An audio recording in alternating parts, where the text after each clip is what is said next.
الرحيم تبارك الذي بيده الملك وهو على كل شيء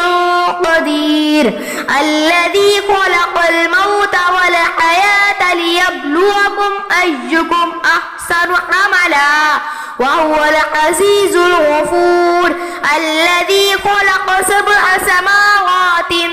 طباقا ما ترى في خلق الرحمن من تفاوت فارجع البصر هل ترى من فطور ثم ارجع البصر كرتين ينقلب إليك البصر خاسئا وهو حسير ولقد زينا السماء الدنيا بمصابيح وجعلناها رجوما للشياطين وأعتدنا لهم عذاب السعير وللذين كفروا بربهم عذاب جهنم وبئس المصير إذا ألقوا فيها سمعوا لها شهيقا وهي تفور تكاد تميز من الغيظ كلما ألقي فيها فوج سألهم خزنتها ألم يأتكم نذير قالوا بلى قد جاءنا نذير فكذبنا وقلنا ما نزل الله من شيء إن أنتم إلا في ضلال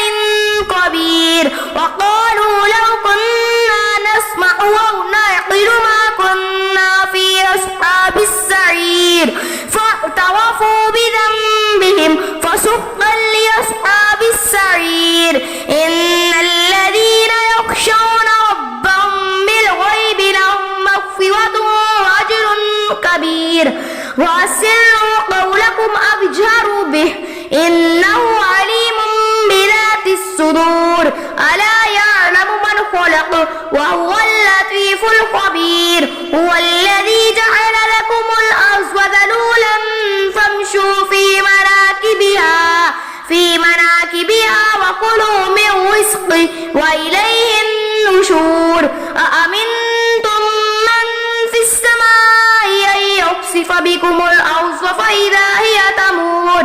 أم أمنتم من في السماء أن يرسل عليكم حاصبا فستعلمون كيف نذير ولقد كذب الذين من قبلهم فكيف كان نكير أولم يروا إلى الطير فوقهم صافات ويقبضن ما يمسكهن إلا الرحمن إنه بكل شيء بصير أمن هذا الذي هو جند لكم ينصركم من دون الرحمن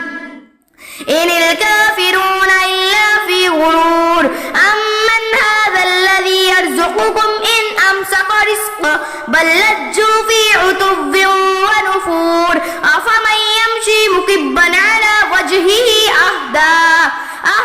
أمن يمشي سويا على صراط مستقيم قل هو الذي أنشأكم وجعل لكم السمع والأبصار والأفئدة